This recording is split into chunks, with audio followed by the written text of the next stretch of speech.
Good morning, it's 5:17 at para nga naman po mas gumanda ang inyong umaga, dapat ay nakatutok po ang inyong telebisyon. Dito lamang po yan sa Panahon TV.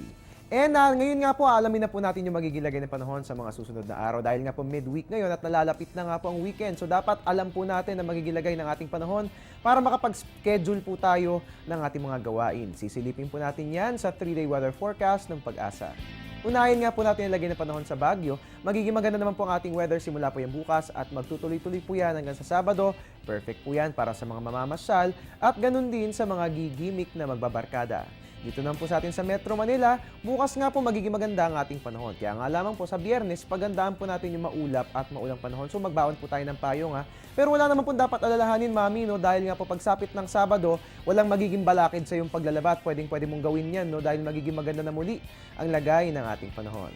Sa Metro Cebu naman po, all's looking fine, no? Dahil fair weather po tayo simula po yan sa Thursday at magtutuloy-tuloy po yan hanggang sa Saturday.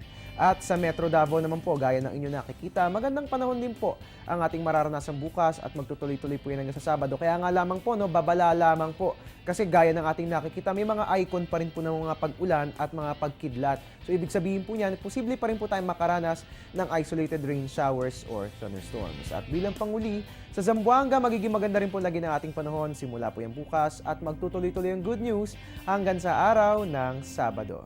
At yan nga po ang aasang lagi ng panahon for the next 3 days. Atid po yan sa atin ng Pag-asa.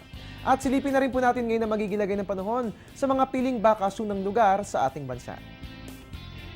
It's more fun in the Philippines dahil sa Puerto Galera maganda ang ating weather. Meron tayong 25 to 33 degrees Celsius. Samantala sa Banawe Rice Terraces, talaga namang ma-e-enjoy natin ang malamig na panahon dahil meron tayong 15 to 23 degrees Celsius.